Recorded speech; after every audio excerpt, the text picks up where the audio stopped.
My name is Susan, and at 68 years old, I thought I had seen enough of life's surprises.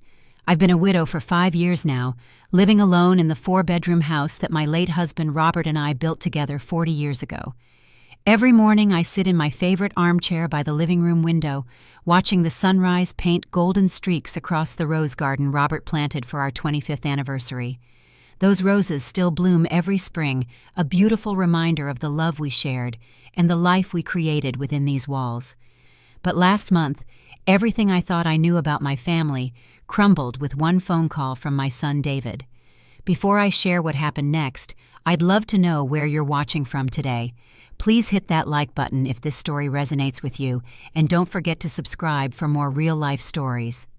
Now let me tell you about the conversation that shattered everything I thought I knew about my own family. Let me paint you a picture of my life before everything changed. My home sits on a quiet, tree-lined street in suburban Denver, Colorado. It's nothing fancy, but it's substantial. 4 bedrooms, 3 bathrooms, a spacious basement, and a 2-car garage. Robert was a contractor, and he built this house with his own hands room by room, making sure every corner reflected our dreams of raising a family and growing old together. The kitchen still has the original oak cabinets Robert installed, and the master bedroom overlooks the backyard, where we used to host barbecues every 4th of July. The basement has a finished recreation room where our son David learned to play pool, and there's still a workshop in the corner where Robert spent countless hours building furniture and fixing neighborhood projects. David is 35 now, married to a woman named Marina, who's 30 and originally from Russia. They have 2 beautiful children together, my grandchildren Sophie, who's 8, and little Lucas, who just turned 5. When David first brought Marina home 7 years ago, I welcomed her with open arms. She was quiet, polite, and seemed genuinely interested in learning about American family traditions. Marina has striking blonde hair and speaks with a slight accent that becomes more pronounced when she's emotional. She's always been curious about everything, asking detailed questions about recipes, holiday customs, and family history.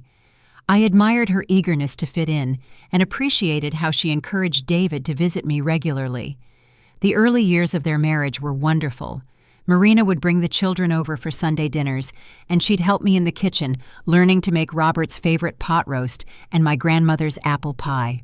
She often spoke fondly of her family back in Russia, her parents who worked in a small town outside Moscow, and her younger brother who dreamed of becoming an engineer. During holidays, Marina would share stories of Russian traditions, and we'd incorporate some of them into our celebrations. The children loved learning Russian words from their mother, and I enjoyed watching this beautiful blend of cultures happening right at my dinner table. David seemed happier than I'd ever seen him. He's always been a good son, responsible and caring, working as an insurance adjuster to provide for his family. Marina worked part-time as a translator, which allowed her to be home with the children after school. From the outside, they appeared to be the perfect young family building their American dream. Marina was particularly interested in the house itself. She'd often comment on how spacious it was, how well-maintained Robert had kept everything, and how lucky I was to have such a solid, valuable property. At the time, I took these comments as compliment signs that she appreciated the home Robert and I had worked so hard to create. The children adored coming to Grandma's house. Sophie loved playing dress-up in my old clothes, and Lucas would spend hours in the basement with his toy cars.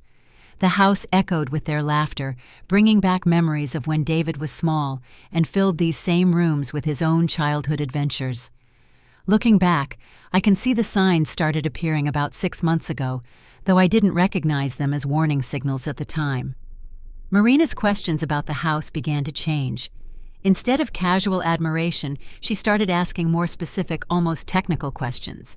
She'd walk through rooms with unusual interest, sometimes measuring spaces with her steps or asking about square footage. One afternoon, while the children played in the backyard, she spent nearly an hour in the basement examining the furnace, the water heater, and the electrical panel. When I asked what she was doing, she laughed it off, saying she was just curious about how American homes were built differently from Russian ones. Marina also began inquiring about my financial situation in ways that made me uncomfortable. She'd ask if I'd considered downsizing, whether maintaining such a large house was expensive, and if I'd thought about what would happen to the property when I got older. These conversations always came wrapped in concern for my well-being, but something about her tone felt calculating rather than caring. David's behavior started shifting too. My son, who had visited faithfully every weekend since Robert's death, began coming by less frequently. When he did visit, he seemed distracted, often stepping outside to take phone calls in Russian. I don't speak the language, but I could hear Marina's voice on the other end, and their conversation sounded intense and urgent. One Saturday afternoon, Marina brought both children over while David was at work. She told me she wanted the kids to spend quality time with their grandmother, but her real agenda became clear quickly. She had them tour the entire house, taking pictures in every room. When I asked about it, she said she wanted to create a memory book for the children about their time at Grandma's house. But something felt wrong about the way she directed them to pose by windows and doorways, and especially in the bedrooms. She had Sophie measure the children's room with a tape measure she'd brought from home, claiming it was a math exercise. Little Lucas was instructed to count steps from the front door to various rooms, which Marina said would help with his number skills. The most unsettling moment came when I caught Marina photographing the property deed and homeowner's insurance documents that I keep in a folder on my kitchen counter. She quickly explained that she was interested in understanding American property ownership, comparing it to the system in Russia. Her explanation sounded reasonable, but my instincts told me something wasn't right. My neighbor, Mrs. Patterson, who's lived next door for 20 years, mentioned seeing unfamiliar cars in my driveway when I wasn't home. She described seeing people she didn't recognize, including a woman who looked like Marina, entering my house with keys. When I asked David about it, he seemed genuinely surprised and said he had no idea what Mrs. Patterson was talking about. The final red flag came during Easter dinner. Marina spent most of the meal on her phone speaking rapid Russian to someone who seemed to be giving her instructions. I heard her mention numbers that sounded like room dimensions and what I thought might be addresses. When I asked who she was talking to, she said it was her mother asking about American holiday traditions. But her mother doesn't speak English, and Marina was clearly discussing details about my house, not Easter customs. The conversation lasted nearly 30 minutes, during which Marina walked through my home still talking while I entertained the children. David seemed oblivious to his wife's behavior, focused on helping Lucas with his dinner. That night after they left, I found myself walking through my house, seeing it through different eyes. For the first time, I wondered if the people I trusted most were planning something I wouldn't like. The phone rang at 8:30 on a Friday evening, which was unusual. David rarely called that late unless something was wrong. His voice sounded strained and formal when I answered, lacking the warmth I was accustomed to hearing from my son. "Mom, we need to talk," he said without his usual greeting. "Something important has come up, and Marina and I need to discuss it with you this weekend. Can we come over tomorrow morning?" I felt a chill run down my spine. In 35 years of being David's mother, he had never spoken to me with such serious formality. I asked if everything was all right, if someone was sick, if there was some kind of emergency. He assured me everyone was healthy, but insisted the conversation needed to happen in person. That night, I barely slept. My mind raced through possibilities. Maybe David was getting a promotion that required relocating. Perhaps Marina was pregnant again. Or maybe there was some kind of legal trouble. I never imagined the truth would be worse than any of my worried scenarios. Saturday morning arrived gray and drizzly, matching my anxious mood. David and Marina arrived at exactly 10 o'clock, both dressed more formally than usual. David wore his good khakis and a button-down shirt, while Marina had on a dark blue dress I'd never seen before.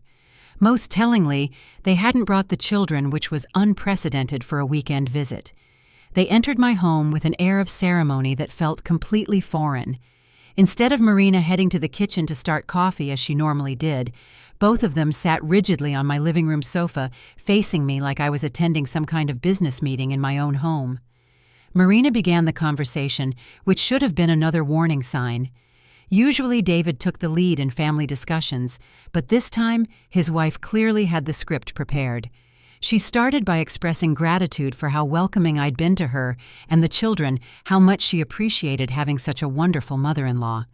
Then she shifted to talking about her family in Russia. Her parents, she explained, were struggling financially since her father's factory had closed. Her younger brother had been denied a student visa to study engineering in America. Her aunt and uncle, who had helped raise her, were facing eviction from their apartment in Moscow. Marina painted a picture of desperation and need that tugged at my heartstrings. She spoke about the American dream, about opportunities for education and prosperity that simply didn't exist in their small Russian town. Her family had sacrificed everything to give her the chance to come to America, and now she felt obligated to help them achieve the same opportunities. As she talked, I found myself genuinely moved by their situation. Of course I wanted to help family members in need. Of course I understood the desire to bring loved ones to safety and opportunity. But I still didn't understand why this conversation required such formality, or why they'd chosen to have it without the children present. David finally spoke up, and his words began to clarify their purpose. He talked about the immigration process, about the requirements for sponsoring family members, and about the need to demonstrate stable housing and financial support for immigrants seeking family reunification. That's when Marina pulled out a folder she'd brought with her, containing what appeared to be official forms and documents. She spread them across my coffee table, pointing to sections highlighted in yellow. The papers detailed requirements for housing sponsors, including minimum bedroom counts, space requirements, and financial obligations. As the pieces began falling into place, I felt my stomach dropping. They weren't asking for my help or advice. They weren't looking for a loan or temporary assistance. The formal tone, the prepared presentation, the detailed documentation, it all pointed to a much larger request than I'd anticipated. Marina continued explaining their plan with growing enthusiasm, her accent becoming thicker as she became more animated. She talked about renovating my basement into additional living space, about converting my home office into another bedroom, about the logistics of housing multiple families under one roof. David sat silently beside his wife, nodding occasionally, but avoiding direct eye contact with me. I could see sweat forming on his forehead despite the cool morning air, and his hands fidgeted constantly with his car keys. The magnitude of what they were proposing began to sink in. This wasn't a temporary favor or a short-term housing solution. Marina was describing a complete transformation of my home and my life, presented as if my agreement was a foregone conclusion. I took a deep breath and chose my words carefully, knowing that what I said next would change everything between us. Looking directly at Marina, then at my son, I spoke as gently but firmly as I could manage. "I appreciate you sharing your family's situation with me," I began, "and I understand the desire to help your relatives, but this house is my home. It's where your father and I built our life together, and it's where I plan to spend my remaining years. I can't give up my home even for family." The silence that followed my words was deafening. Marina's face went completely white, then flushed red. David's mouth fell open as if he'd been physically struck. Neither of them seemed prepared for the possibility that I might say no. Marina recovered first, her voice rising in pitch and volume. "But Susan, you don't understand. This isn't just about housing. This is about family. This is about giving people opportunities they could never have otherwise." David found his voice, but what came out wasn't support for my position or even disappointment. Instead, he exploded with panic and anger that revealed far more than he intended. "Where will we live then?" he shouted, jumping up from the sofa. "We've been counting on this. We've made promises. What are we supposed to do now?" Those words hit me like a physical blow. The truth was right there in David's panicked question. This wasn't about helping Marina's family from Russia. This was about David and Marina themselves. They had been planning to move into my house to take over my home, and they'd been using Marina's relatives as cover for their real intentions. Marina immediately tried to do damage control, shooting a furious look at David and attempting to backtrack. But the truth was out hanging in the air between us like a toxic cloud. She started talking rapidly about temporary arrangements, about how they only needed to establish residency to help with the immigration process. But David's outburst had revealed their actual plan. They wanted my house for themselves. Marina's family situation might be real, but it was secondary to their desire to upgrade their living situation at my expense. I stood up slowly, my legs shaking not from age, but from the shock of betrayal. Looking at my son, the child I'd raised to be honest and respectful, I saw a stranger. His face was contorted with anger and frustration, as if I had personally wronged him by refusing to hand over my life's work. Marina abandoned all pretense of politeness. "You're being selfish," she declared, her accent now thick with emotion. "You're an old woman living alone in a house meant for a whole family. You don't need 4 bedrooms. You don't need all this space. We have children who need room to grow." The cruelty in her words took my breath away. This woman who had sat at my dinner table for 7 years, who had accepted my help with babysitting and my gifts for her children, was now dismissing me as irrelevant, too old to deserve my own home. David joined in, his voice getting louder and more aggressive. "Mom, be realistic. You can't maintain this place forever. Wouldn't it be better to have family here to help you? We could take care of the house, handle the repairs, manage everything for you." But I heard what he was really saying. They wanted to manage everything because they wanted to own everything. They saw me as an obstacle to their plans, not as the rightful owner of my own property. Marina pulled out her phone and started making a call, speaking rapid Russian to someone on the other end. I could hear a man's voice responding, and Marina kept pointing at me while she talked, her tone becoming increasingly agitated. When she hung up, she delivered what was clearly meant as an ultimatum. "My family is depending on this," she said coldly.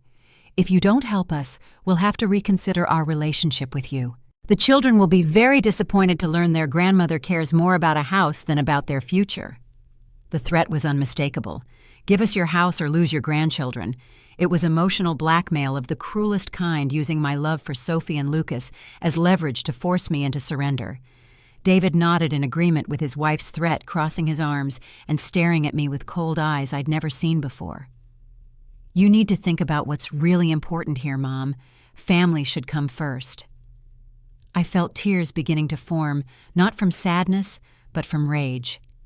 These 2 people had come into my home with a predetermined plan to take it from me, and when I refused, they were threatening to cut me off from my grandchildren unless I complied. As they gathered their papers and prepared to leave, Marina turned back to me with one final insult. "I hope you're happy living alone with your memories," she said, "because that might be all you have left." The door slammed behind them, leaving me standing in my living room, surrounded by the silence of my own home. But it wasn't peaceful silence anymore.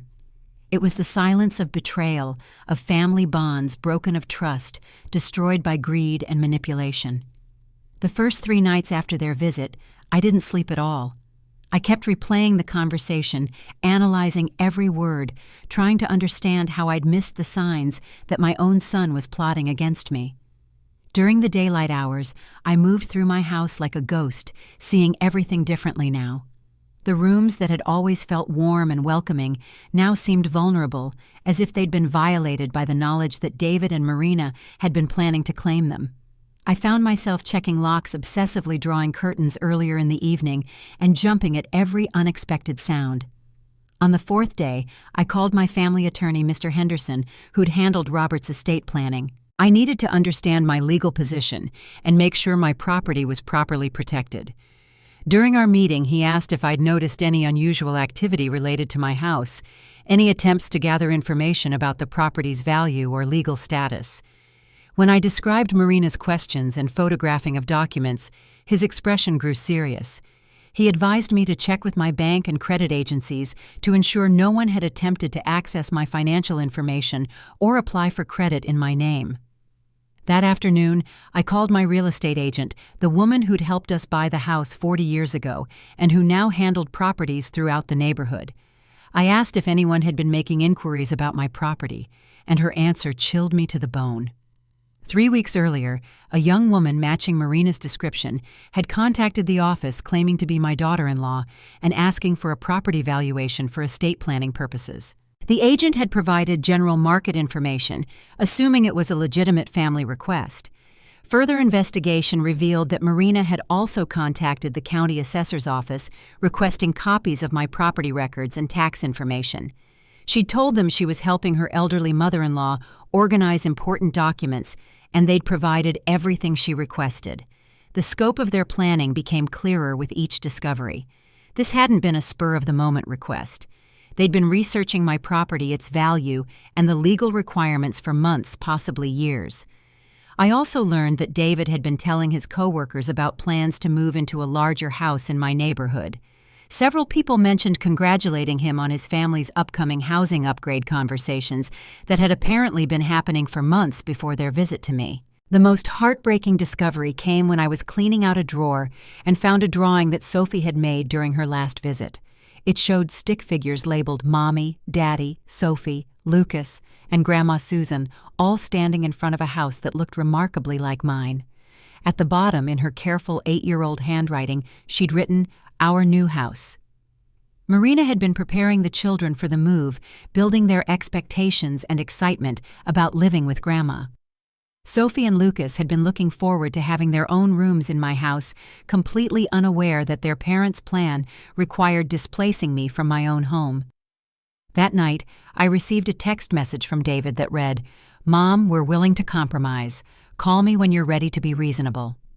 The condescending tone made my anger flare. He was treating my refusal to give up my home as if I were being stubborn about something trivial. Marina sent her own message an hour later. "Susan, you're making a mistake that will hurt the children most of all. They're asking why they can't see Grandma anymore." The emotional manipulation was obvious, but it still stabbed at my heart. I realized they were escalating their pressure campaign, trying to wear down my resistance by making me feel guilty about the children's disappointment. They were banking on my love for Sophie and Lucas to override my common sense and self-preservation. But I also understood that giving in would only teach them that emotional blackmail works, that they could manipulate me into any decision by threatening to withhold access to my grandchildren. If I surrendered my home to their demands, what would they ask for next? I woke up on the 10th day after their visit with a clarity I hadn't felt since this nightmare began. I was done being the victim of their manipulation and threats. It was time to take back control of my life and my property. My first call was to a locksmith. Within 2 hours, every lock on my house had been changed, and I was the only person with keys. If David had somehow obtained copies of my keys, which seemed likely given Marina's mysterious visits, they no longer worked. Next, I contacted a security company and arranged for a comprehensive system to be installed the following day. Cameras, motion sensors, and an alarm system that would alert both me and the monitoring company to any unauthorized entry attempts. I wasn't taking any chances with my safety or my property. Then I sat down at my computer and composed a formal letter to both David and Marina. I needed to establish clear boundaries and put my position in writing both for legal purposes and to ensure there was no misunderstanding about my decision. The letter was firm, but not cruel. I explained that my house was my home and would remain so for the rest of my life. I stated that any attempt to pressure, manipulate, or threaten me would result in legal action. I made it clear that while I loved my grandchildren, I would not allow them to be used as emotional weapons against me. I also addressed their financial situation directly, offering to help research legitimate resources for immigration assistance and family sponsorship that didn't involve taking over my property. I wanted to demonstrate that my refusal wasn't about lacking compassion, but about maintaining appropriate boundaries. The letter concluded with an invitation to rebuild our relationship based on mutual respect and honesty, but only after they acknowledged their inappropriate behavior and apologized for their threats and manipulation.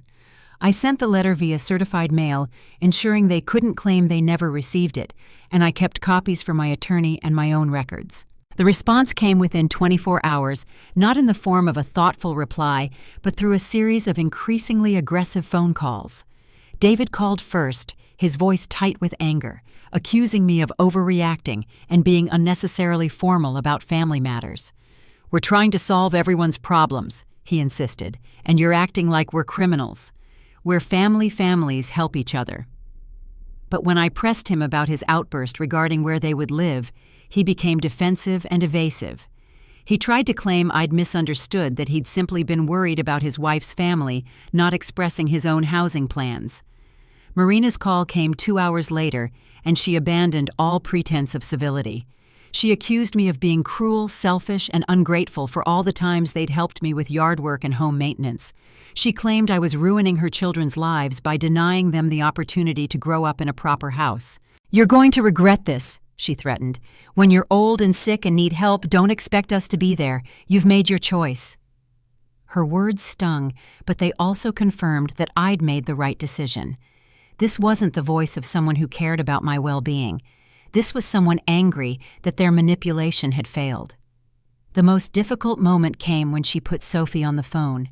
My 8-year-old granddaughter's voice was small and confused as she asked, "Grandma, why can't we come visit you anymore? Did I do something wrong?"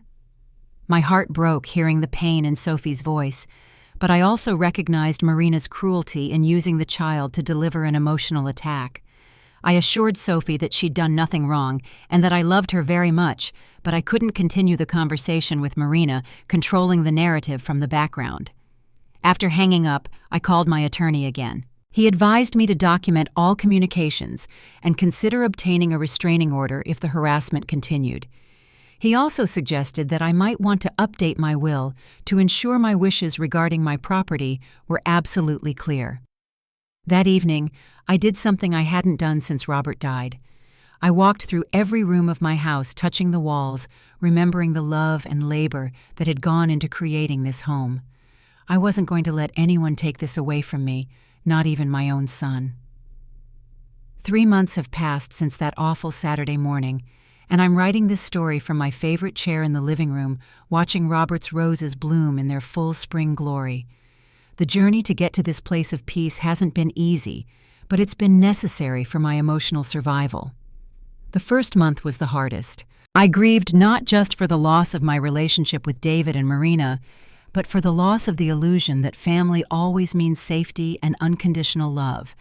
I had to accept that my son had changed, influenced by his wife's values and priorities in ways that made him willing to deceive and manipulate his own mother.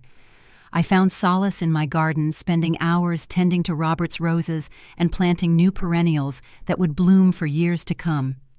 The physical work of gardening grounded me, reminding me that growth requires patience, care, and sometimes the removal of diseased or damaged parts to protect the whole.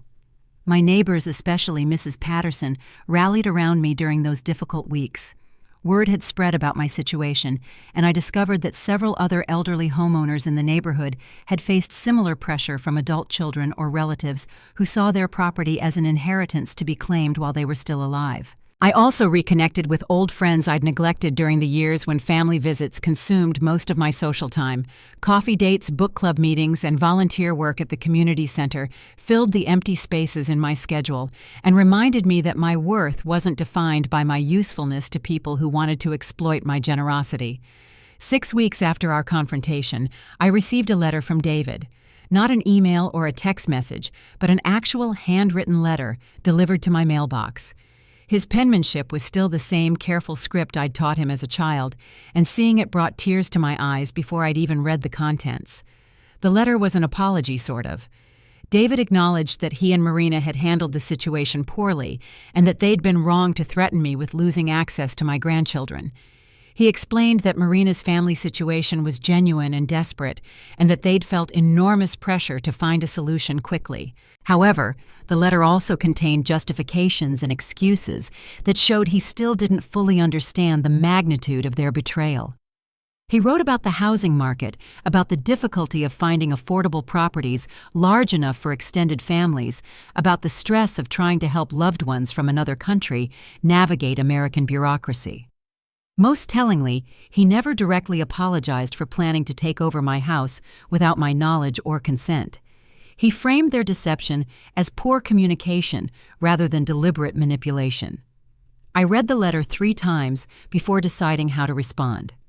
Through my attorney, I sent David a brief acknowledgement that I'd received his letter and that I appreciated his willingness to recognize some of their mistakes. I also reiterated that any future contact needed to demonstrate genuine respect for my autonomy and my property rights. The breakthrough came 8 weeks later, when I encountered Sophie at her elementary school during a community volunteer event. She was participating in a reading program where local seniors helped children practice their skills, and I'd been volunteering there since before this family crisis began. Sophie spotted me across the library and ran over, wrapping her arms around my waist with the uninhibited affection of a child who doesn't understand adult complications.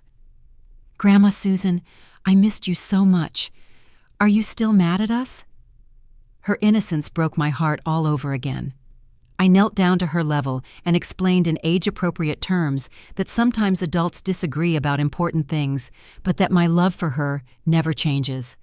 I told her that her parents and I were working through our problems and that she should never worry about being the reason for adult conflicts. The school counselor, who had observed our interaction later, approached me about the situation. She explained that Sophie had been struggling in class, showing signs of anxiety and confusion about family relationships. With the family's permission, we arranged for Sophie and Lucas to continue participating in the reading program, giving me supervised contact with my grandchildren while the adults worked toward a resolution. This small step forward led to a more formal conversation with David, mediated by the school counselor, and focused entirely on the children's well-being. For the first time since this began, David spoke to me without defensiveness or aggression. He admitted that the children had been affected by the family tension and that he wanted to find a way to repair those relationships. Marina didn't participate in these conversations, and David explained that she was focusing on legitimate immigration assistance programs and legal channels for helping her family. Whether this represented genuine change or strategic retreat, I couldn't know, but the absence of her pressure and manipulation made productive discussion possible. 2 weeks ago, David came to my house alone for the first time since our confrontation. He sat in the same living room where he'd shouted at me months earlier, but this time his demeanor was humble and thoughtful. He looked around at the familiar surroundings, the family photos, the furniture he'd grown up with, and I could see understanding dawning in his eyes. "I never really thought about what this house means to you," he said quietly. "I saw it as just property, just space that wasn't being used efficiently. But it's your life, isn't it? It's Dad and your marriage and your independence." That conversation marked the beginning of real healing between us. David acknowledged that Marina's influence had led him to prioritize her family's needs over my rights and dignity. He admitted that the plan to move into my house had been developing for over a year and that they'd assumed my cooperation rather than seeking my consent. He also revealed that Marina's relatives had found alternative housing assistance through refugee resettlement organizations, removing the immediate pressure that had driven their desperate scheme. We're taking things slowly, rebuilding trust through small interactions and honest conversations. David brings the children for brief visits, always respecting my boundaries and never pressuring me about housing or financial matters. Marina hasn't returned to my house, and David hasn't asked me to forgive or forget her behavior. The security system I installed has never detected an intrusion, but it gives me peace of mind and a sense of control over my environment. The changed locks remain, and I don't plan to give out new keys until trust is fully restored. Looking back on this experience, I've learned that protecting yourself sometimes means disappointing people you love. Setting boundaries can feel selfish when you've spent a lifetime putting family needs before your own, but boundaries are what make relationships healthy and sustainable. I also learned that manipulation often comes disguised as family loyalty, and that saying no to unreasonable demands isn't cruel, it's necessary. If I'd given in to David and Marina's pressure, I would have lost not just my home, but my self-respect and my ability to trust my own judgment. The roses in my garden are blooming more beautifully this year than they have since Robert died, and I like to think he'd be proud of how I've defended the home we built together. Sometimes protecting yourself means losing people you love, but losing yourself to keep them is a price too high to pay. Have you ever faced a situation where family members tried to pressure you into giving up something important to you? How did you handle the guilt and manipulation? I'd love to hear your experiences in the comments below. If this story resonated with you, please give it a like and share it with others who might benefit from hearing about the importance of standing up for yourself, even when it's difficult. Don't forget to subscribe for more stories about real-life challenges and how we can navigate them with grace and strength. Thank you for listening to my story, and remember that your home, your peace of mind, and your independence are worth protecting, no matter who tries to convince you otherwise.